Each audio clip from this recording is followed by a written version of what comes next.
Hello everyone, welcome on in. It is a later edition than usual here for the Betting Weekly Dojo with myself, Nigel Seeley, and Neil Channing. Obviously yesterday I was travelling back from Miami, so hence the reason why the dojo is being postponed to Wednesday. But it's good to see you, and it's good to see my co-host Neil Channing. Good afternoon to you, Neil. How are you, sir? I'm good.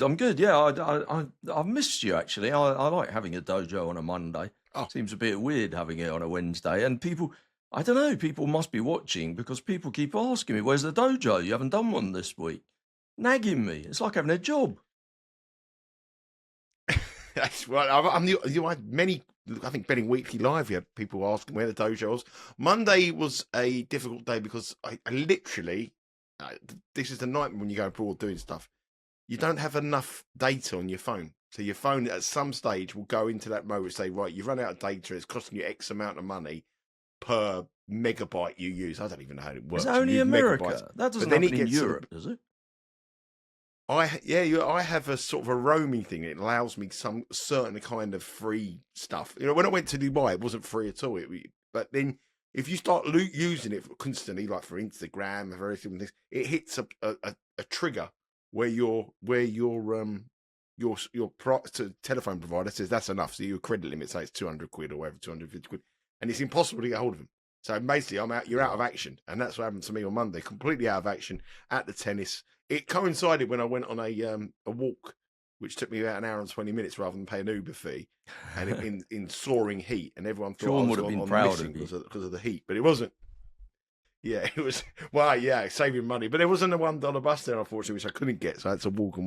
But yeah, and then you obviously couldn't do it. So Monday we couldn't do it. And Tuesday, obviously, was travelling back and it would have been too rushed in the morning when you're packing and everything. Well, I did follow. But I'm back and I'm absolutely exhausted. I did follow your trip, and it seemed like it was a game of two halves, really. I mean, you definitely sounded a little bit down in the dumps, Nigel, for an optimistic person in the early stages of the trip.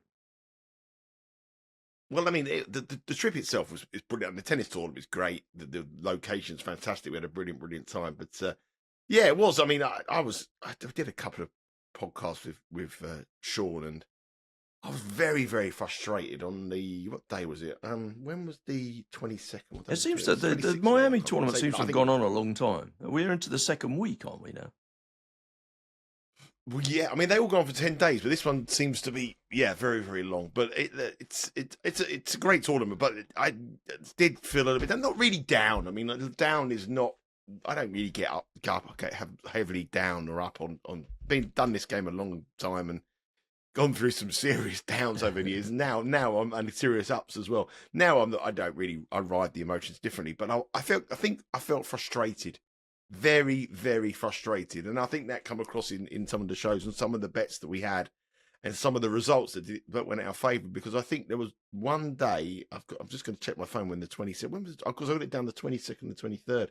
The 22nd last week, I'm going to get the day in a minute. It was, I take it down as one of the most frustrating days I've ever had tennis betting. And I was sitting with a Betting Weekly Studios subscriber who come to Miami to meet me to sit and watch tennis. And his idea was, right, we're gonna sit with Nigel throughout the tennis, and we're gonna make loads of money, and we're gonna and because he was gambling, I was going, right. I'd say and I probably, you know, when you meet someone for the first time, and you sort of I don't know, you try to impress them a little bit more. So I'm telling him, you didn't get carried away and bet more than you meant to. I got carried away and bet more than what I did. What, more because bets or bigger stakes? He had. No, bigger stakes. So I had already bet my bets before I went for the tennis. So we're sitting with this guy, and this guy says to me, he says, "Oh, you know," I said, "How much are you having?" And then he turned around and he was having like a considerably larger amount than what I had having. So I thought to myself, well, and then he asked me, and I thought, well, does it look right that I'm having like a lot less than him when I'm supposed to be this kind of expert? So I made the excuse that it was very, very hard to get the bets on, which it is, and I'm pretty much limited, and I can only get this amount on. And then he turned around and said, "Well, I'm unlimited. You can use my account."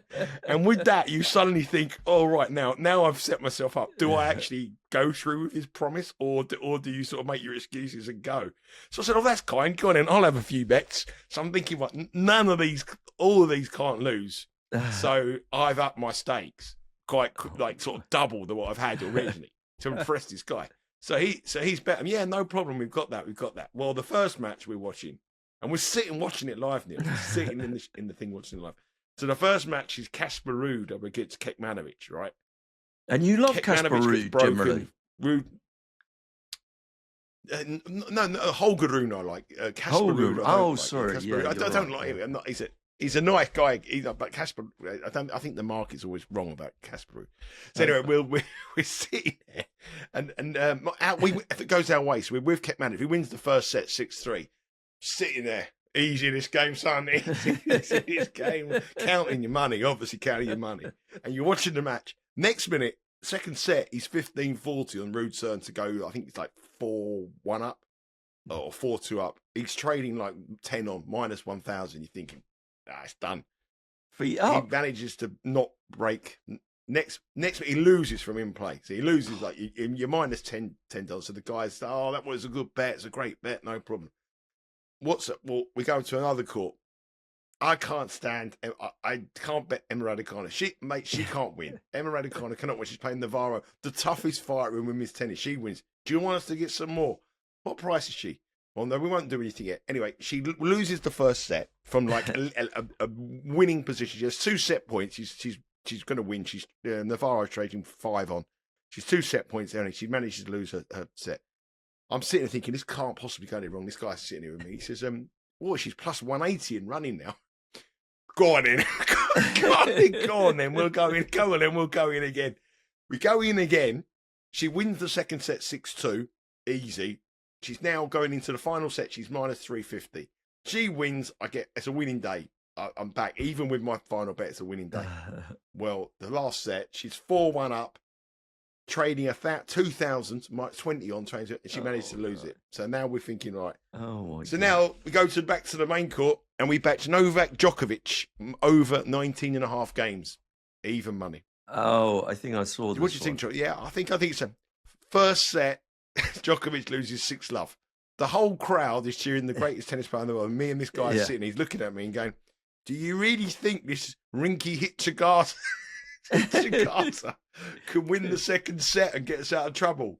And I went, no, I don't. I think we've done it. Anyway, Djokovic wins the second set, but wins it 7-6. So the total comes in at 19. All Hitchagata do is win game.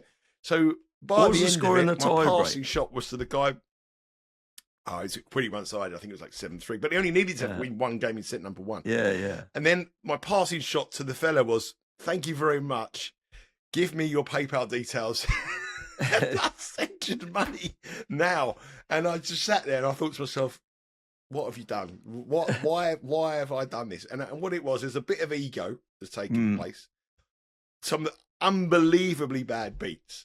And then all of a sudden you're sitting there and not plus it's lovely to be able to get whatever bet you want on without having to worry about deposit limits or when someone offers you that. When someone offers you that, you think to yourself, well, I've got to have a spin, haven't I? Yeah. No, some of my biggest bets have been made in situations like that, actually, I think, over the years. I mean, that was the.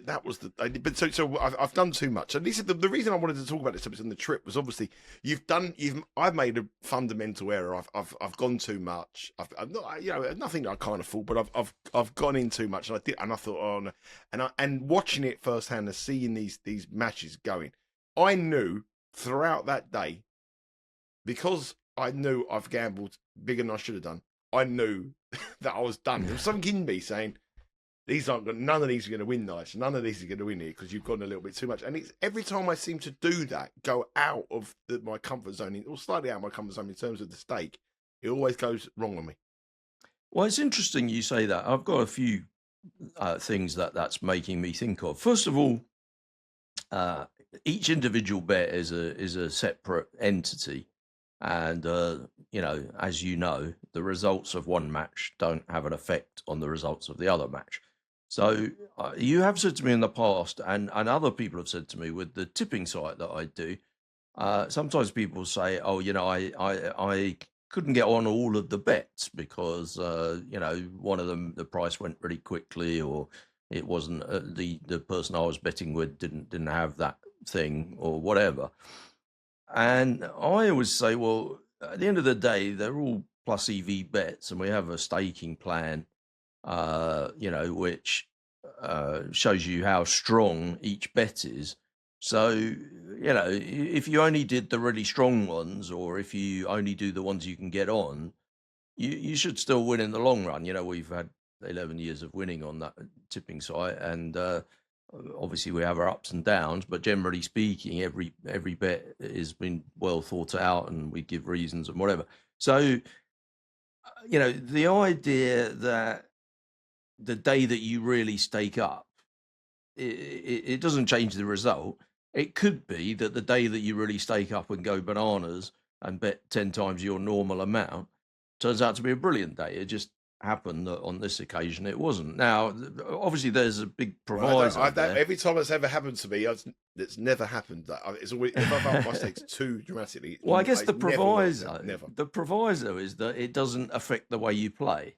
If you still just bet, the same things that you're intending to bet, well, then that's fine, because in the long run, the days when you only get half on and the days when you get 10 times on should be equal. Now, there's a couple of provisos there. One is that, you start having extra bets that you weren't planning to have because you're betting bigger and it's affecting the way you're thinking.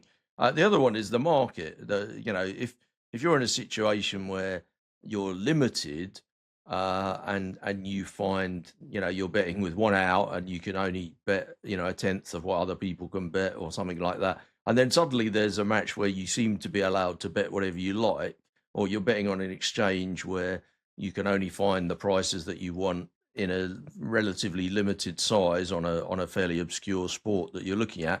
And then one day you can seem to have as much as you want.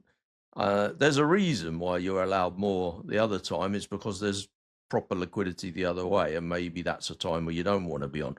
So those are the two things. But apart from that, it doesn't sound like you allowed your selections to be influenced by the amount you were betting. You might have had maybe the odd extra bet, maybe the one in running at what I can't remember what you said now, 1.8 was it? The extra bet that you had in running might have been something you wouldn't have done. 15 yeah, rate, plus 180. Sorry, it was just under 15 rate, plus 180. Yeah, so I don't. I'm not going to be too judgmental on you, mate. I think you're all right. You've done all right, and you're just unlucky. Maybe if that had been the day when it all went right, it was you'd have been laughing now. Well, yeah, I mean, it would have been, but I mean, it was just the manner of the way how they're all tremendous bets. I promise you, all three of them were. I was telling myself, Nigel, you're doing the right thing here. You've probably gone a little bit. You've gone bigger than you should have done, but you've done the right thing. I mean, when you're sitting on the plane, not watching a movie, not reading a book, and staring at the map, presumably you were thinking back to the trip a little bit, and slightly thinking. To be honest with you, Neil, I had the trip home this morning was unbelievable. I'll tell you why. Because listen to this. I've got to be quiet because Paul is outside. But my trip back was fantastic. I didn't have to. So I'm sitting there. You're sitting on your chair. You're sitting on your own on the chair. You've got 7 hours flight. You're thinking, oh please. People are coming on the plane. And you're thinking, oh no, please don't sit next to me. Please don't next to me. Then next week you think, please sit next to me. Please. All right, this Serbian Instagram model sitting next to me all the way, chatting away. It was absolutely fantastic. I didn't watch any movies. I don't know. I did tell her I was Jack Draper's coach, though. You probably barely had time to look at the map. No, I didn't look at the map. Listen, I told her. I said to her, I've done this journey so many times. I can tell you where I am. I don't need to look at the map now. But that was a good journey back. Right fantastic. It's just up there. Yeah, just it's no problem. And then so that was a fantastic journey back. But then this is where I was very proud of myself. Now this is where I was very proud of myself, and this is another strategy. What I don't know if it's something. Well, before you go, just quickly before you tell me what you did next, let me just quickly ask you: when you woke up the next morning, there's a temptation to say, "Well, I've got to play a bit bigger than normal than I was playing 3 days ago today because of yesterday." It's quite hard to go back to your kind of the stakes of 3 days ago once you've been playing sort of 5 times as much, or I don't think how much extra you bet, but and if you did, I think you did a really good thing. So tell me, did you? what I did, I looked at the card, didn't like the look of the card, wasn't going to the tennis that day. That was the Sunday. So the day I had the bad day was Saturday. I didn't looked at the card, didn't like anything on the card, thought, I don't want to have a bet on here.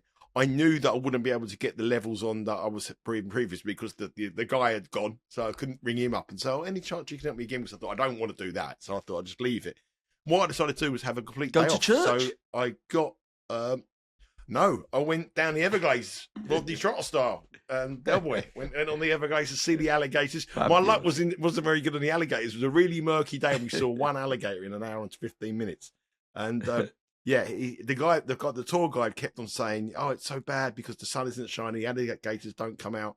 But you know, I'm going to try and find one for you." And he found one, and yeah, we saw it for a picture of it for about 18 seconds, and that was it. But it was an overcast day, so that they never came out. So I had no luck on the alligators, but I thought I'd have a day off, completely day off, which was a great idea.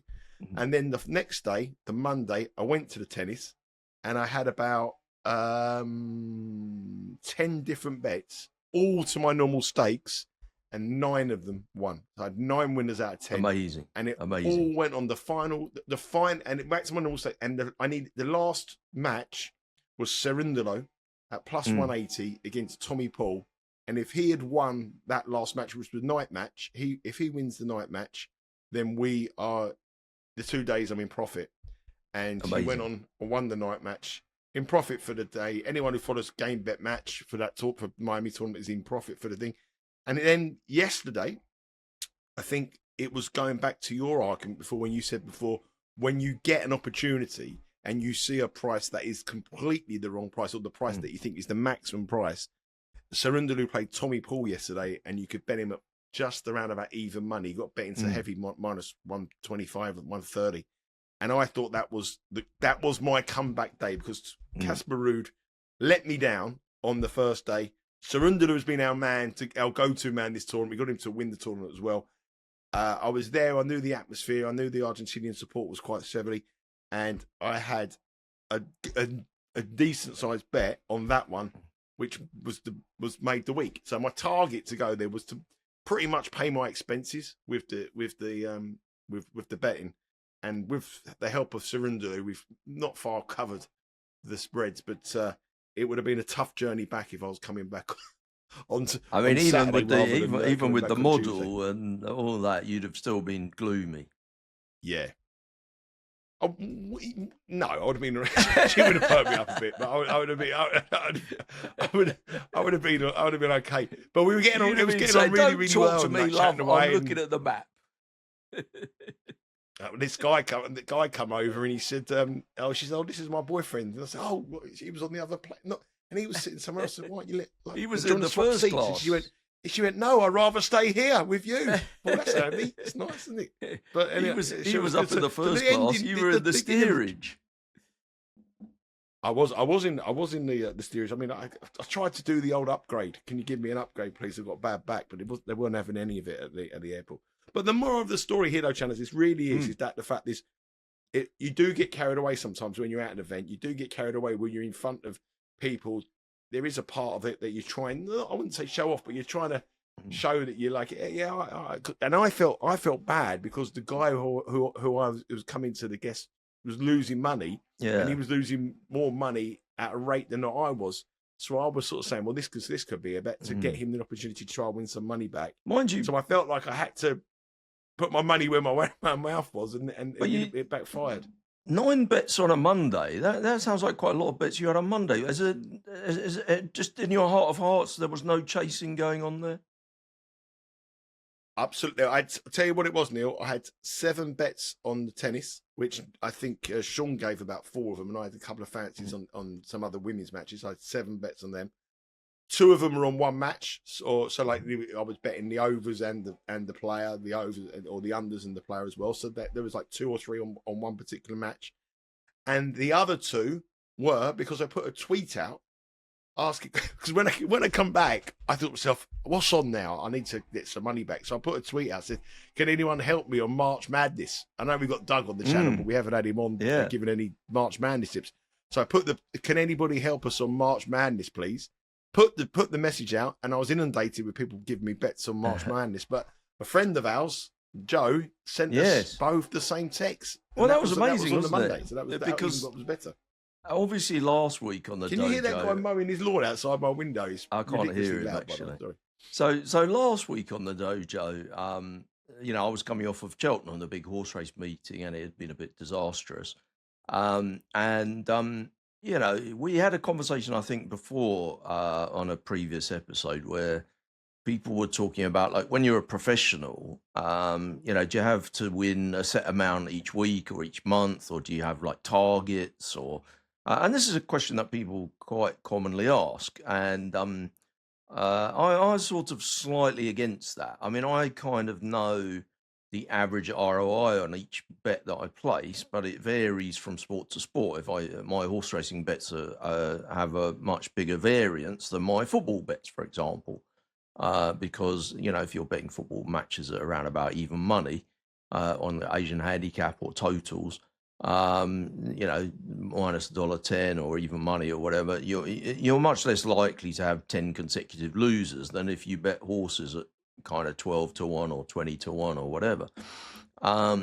So, you know, first of all, the idea of having a bad week one week and a good week the next week is quite normal for me, because, you know, I like to bet on golf, I like to bet on horses, and you don't have that many winners on those things, but when you do, it makes up for a lot of losers, compared with people that bet football, where, you know, they probably have 50-50 and then hopefully slightly in their favor.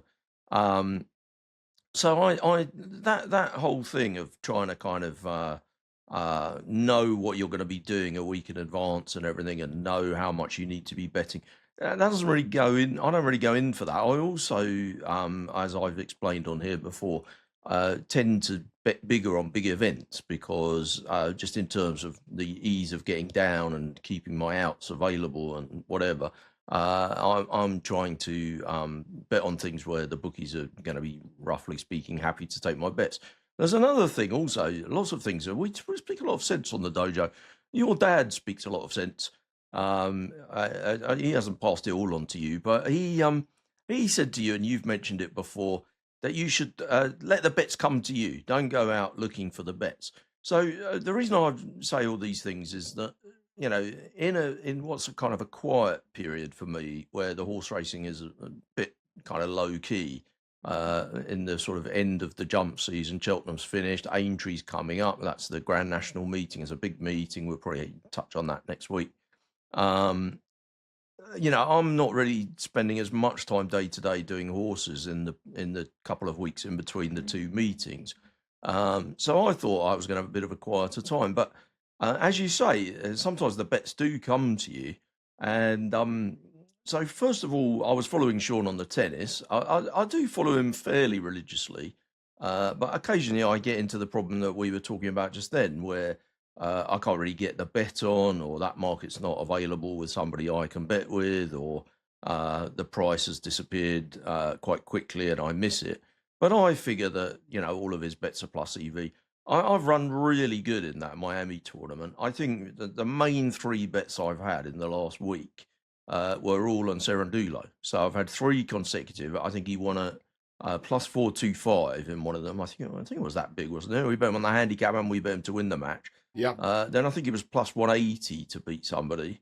And then he was even money and well backed as well. I think he went off minus $1.25, minus $1.30. So that's been very good. And then, yeah, this fella contacted a friend of ours and said he had a couple of bets in the March Madness. And he had a bit of an angle. We liked the sound of that. I bet on both of those, so that was good. I wouldn't normally have played on the March Madness too much, and you know, I played quite strong on that. And then what was the other thing? There was a third thing as well. Oh yeah, I happened to see. I wanted to see something about the tennis that you were talking about, and so I quickly tuned in to you and Steve Wiss the other night, which I do, you know, I do generally watch all your other shows. And I like Steve as well. I think he's a good guy and has a good opinion. But I'm not really interested in the international break. Once the football's, you know, not club football, I'm not that bothered really about, you know, who England are playing. I couldn't really care less. But he made a really good point about the smaller minnow nations when they have to play two games in a short space of time. And there were two teams in that situation. One of them was playing against Poland, and the other one was playing against Romania. And he really liked Poland and Romania. And if I hadn't have tuned in to see what you were saying in the tennis, I wouldn't have even known that Poland and Romania were playing that night. And I had a good bet on both of them, and one of them won, I think 5-1, and the other one won 2-0. So happy days. Yeah, I've actually had a really good week. I had some golf bets as well that worked out quite well. In the what was that tournament? I don't know. The last tournament, anyway, whatever it was. Valspar, the Valspar. There's the one before. There's the one before. Hovland won it, didn't he? Hovland. Yeah. Oh, the yeah, Players' the Championship. tournament, the Players' Championship. Yeah, I did very well in the Players' Championship. I was pretty pleased with that. So, I didn't. That was on the outright. That was on the 18-hole matchups, but and the three balls and stuff. But yeah, so I've had actually a really good couple of weeks, which is good because Cheltenham was quite painful, and I feel like I've forgotten about it almost now. It's still haunting me, obviously. But yeah, I think it demonstrates a few of the things that we've been saying before. You know, I didn't go out looking for bets. I didn't push it, and just things kind of cropped up. So yeah, I'm pretty happy with that. Yeah, we've got a big night tonight on the tennis. We've got two of our picks in quarterfinal action: Feast and Cerundolo, 60-1 and 70-1. 90-1, I think, Feast was. So big night tonight, and I think you should continue on. This will be dropping before the matches tonight. I think we continue on the Cerundolo train. I think he should be favourite tonight against Dimitrov. Oh right, Dimitrov okay. Well, I haven't even looked at that. So marginal. I'll make him a marginal favourite. It's a very similar sort of price to the Casper Ruud one, where he's about plus 106. But I expect Cerundolo to get bet. I quite like that idea. Will suit him and. I quite like the idea of following somebody and sort of betting them until they lose. Really, I do when you feel like someone's improving. I don't know. I remember in the old days when Steve Davis in the snooker became a thing, and then Stephen Hendry. There was a time where it seemed like the bookies just got it wrong all the time. They just underestimated both of them and didn't really realise how dominant they were. When you see somebody that you think is really improving, I think it's a good time to be on them. I like that. I think this Cerundolo plays is the reason why he's a bet is because as Sean has touched on him, his record against top 20 opponents is absolutely unbelievable. He's more vulnerable as a heavy price favourite. When he's like a $4.50 or a -$5 favourite, he's more vulnerable. But when he plays the top 10 in the world or top 20 in the world, he's for his ranking, he has done absolutely unbelievably well. Doesn't have any fear about anybody. Obviously Djokovic and Nadal and Federer when they were playing are different, but all those other players, sort of anyone rated between sort of 10 and 20, he's got a brilliant record at. And do you think he hasn't got a good record against this guy? But do you think since the really big, the domination of Murray, Djokovic, Nadal, the big players. I missed one, didn't I? Who was the other person? Anyway, whatever. The dominant players in Federer, tennis. Miss Federer. Federer, yeah. Miss Roger Federer. Since the retirements of those people, or the fading away of those people, obviously Djokovic is still going on, still winning lots of matches. But do you think the gap between there's just an automatic assumption from the market that the people at the top are still miles clear of the people who are kind of 15 to 25 in the world? And actually, the gap's a lot closer now, and that's not reflected in the market, or is that just a perception that I've picked up? I think the gap is a lot closer, but I do think that the market is good at the moment because there's no Yannick Sinner, and I think Yannick Sinner is his ratings and his performances are so much better than everybody else. He is elite at the moment compared to the next best, who's Alcaraz or Djokovic or any Zverev. He's on a different level, so the tennis betting is more exciting with him not in it. You've got a tournament here where going into the last round you had a 4-1 favourite. Tennis betting was never like that. 4-1 favourites. It's a wide open market now because anyone can beat anybody, in the calibre of the players in the top 50 are a lot better than they were when we knew we were betting on this. Back in our days and trading it, the players at the top end can get beaten against these other players. Also, Sinner is that level above, I think. I've got another question for you about tennis because I'm fascinated by tennis betting, but I wouldn't say I'm any kind of expert on tennis. I've followed you over the years and Sean as well. I kind of feel like the change of the seasons is the best time to be with you. Like, I think that the market still makes the mistake of not factoring in enough the change in surfaces. And it looks at form and says, this guy's in form, this guy's out of form, this guy's ranked higher in the world, this guy's ranked lower in the world, this guy's head to head, this guy's head to head. Whereas you and Sean, I think, are much more likely to say, yeah, but it's clay, and that guy's not a clay player. Or, yeah, but it's grass, and that guy's a servant volleyer. Am I right in thinking the clay season as it comes up is perhaps the best time of the year to get involved? Well, I like the start of the clay court season, and for exactly the reasons you have. But there isn't many players anymore who are solely a clay court. You know, going back 15 years ago, you could go to Wimbledon and there would be 30 people at Wimbledon who they'd be playing the British number 12, and there'd be the Spanish kid who'd be 40 in the world against the British kid who was 400 in the world, and the British kid would be $4 and he'd beat him. That doesn't happen anymore. The players play so much tennis now on very, very samey conditions. You know, the courts are very, very similar wherever you go, really. The clay isn't, there's only really, Roland Garros is really only gritty, dirty, slow clay. The rest of the clay season isn't as bad as it used to be. European clay is obviously different to American clay. But I think that so the grass season, the change into the grass season is still the thing I said about it's the too quick. But Wimbledon's slower. Wimbledon's slower than it's ever been. Wimbledon's stats there's quicker tournaments out there than Wimbledon on some. Believe it or not, there is a clay court event that's got quicker stats than Wimbledon. Wimbledon has slowed it right down because they don't want the big servers, the big Richard Krajiceks to shock people winning it. They want it to be won by Carlos Alcaraz. They want Sinner there. They want Djokovic there. So the conditions are slower. It's a lot slower. Sean, though, doesn't like the transition into clay. He thinks the French Open's his worst major out of all of them, which is surprising for me, really. But I do think there's a transition. But this tournament here, traditionally, is one of our best tournaments in Miami, and I think there's two reasons for it. One of them is you go from Indian Wells to this very, very quickly. And there is a huge difference between the court at Indian Wells and the court here. So someone does well at Indian Wells, they tend to be a fade here. The four semi-finalists at Indian Wells last 2 weeks ago all got beat in the first round in Miami. All of them. That was Carlos Alcaraz, Jack Draper, and they were all like -$5. You know, they all got beat for round one. And the second thing here is that you get a feel for it when you go here. When you go to an event, not necessarily Wimbledon, but when you go to a local event and you can see the players that the crowd love and the players that they get behind, you tend to be a little bit ahead of it. And the Latin American players here are idolised. João Fonseca, the young Brazilian, who's going to be, he was unlucky to lose the other night, but he'll be a big force here. Cerundolo this week.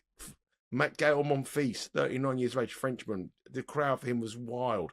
And you're there and you're living it, and you know what players. The night sessions are a bit like the US Open night sessions. It's very different. But I think this one here is a good tournament because there's a lot of people coming here won't be able to play on it because the quick turnaround and the fact that it's very, very... Only two people in history have ever won the Sunshine Double on the men's tour, and they were Roger Federer and Novak Djokovic. So, and there's nobody of that game. So it's a good week to get involved in Miami.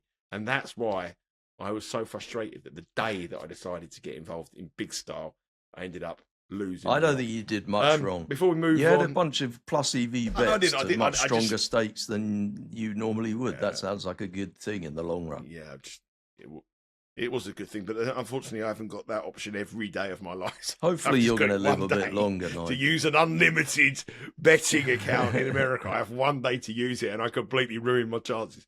Anyway, just before we move on, Neil, and we're going to leave the dojo this week. There was a few questions. There was one question particularly. Dojo last week. One question you liked? Yeah, no, it's just somebody asked a question, and they said they'd asked it before, and I think I must have missed it or meant to get round to it. Essentially, I think what they were asking was, if you're playing in a market with the intention of trading, so you're going to take a position and then you're going to take an opposite position in the hope that the market will move in your favor and you'll make a profit, irrespective of the result of the event. Does the original bet have to be a value bet? Well, that's a very interesting question, and I think that's quite tricky to answer, really. So, for example, if we're playing on a March Madness and the total is 150, and we think for some reason the game will start slowly. I don't know why we might think that, but we have a view that the players will be a bit conservative, or one of the teams is going to, look to hold on to the ball a bit longer. I don't know, whatever.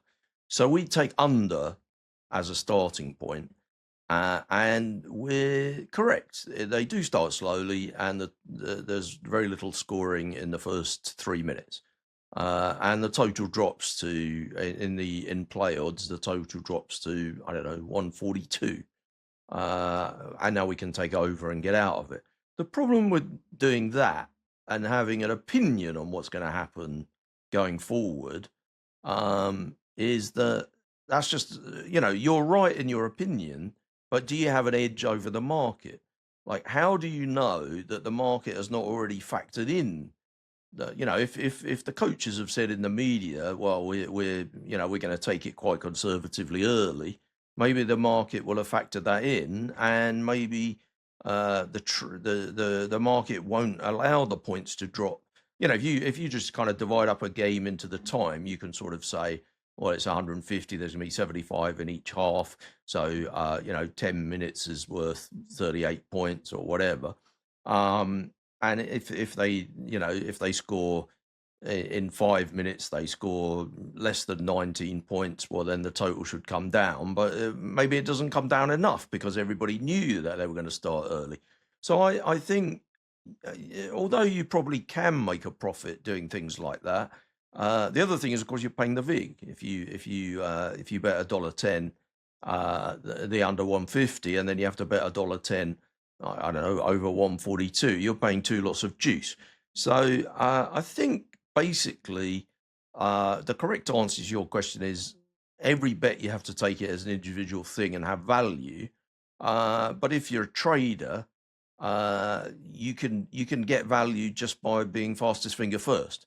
If you're very quick to seize on the prices and you have a wide selection of outs to choose from, and maybe you're playing on exchanges or something like that, well, the margin that's playing against you is going to be tiny. The vig, the juice is very tiny. And if you're very quick to react and you know exactly what you're going to do, and maybe you have one-click software so that you can get in and out really quickly, well, yeah, you probably won't really be paying any vig, and you'll probably beat the market without. So you are having a value bet, but it's not a value bet in the way that a lot of people think of it as a value bet. I don't know. Did that answer the question? That's kind of how I think about it. Does that make sense? Yeah. I think it's a good answer to the question. I mean, with my strategy, I've never. I mean, if you read the market right and you go unders and and that was your purpose to go under for that period of time, if the second bet still has to represent value, I wouldn't just get out just for the sake of doing it to say, okay, I was right there and I get out of a profit. But if I could, the only time that I ever play on a hedging position, or every time I take an in-play position, is when I get a big middle. So, for example, if I'm playing the under points for this particular purpose, and my reasoning was I'm going to take it because I know it's got to keep the ball, and I know it's going to be low. If I read that perfectly right, and then I can give myself maybe a 10-point middle, then I would play the over and try to get the lot. And if the market fell into that middle, that would be the only time that I would ever contemplate doing that, because I just wouldn't. You give too much margin away to just get a little bit of value there. I wouldn't do it. But if I've got a big middle, that's the way I play it. Have we lost you? Well, hopefully that answered the question. Anyway, I lost for words. I thought we froze. No, I wasn't that. I was just thinking back to what you were saying. But I think that's a reasonable answer. I mean, I think people that trade have a different mindset to people that are necessarily position takers. And I've always been a bit of a position taker. But in recent years, I've tried to kind of mess about with more trading to kind of try and teach myself that. I think it's quite a hard one to learn, though. That has been a Betting Weekly Dojo. Remember, there's so much great content available on the channel. Myself and Neil will be back next week. Betting Weekly Game Bet Match in a bit of form. We're running the Surundalu train. We're going to ride the Surundalu train throughout the tournament here. We're on the team Surundalu.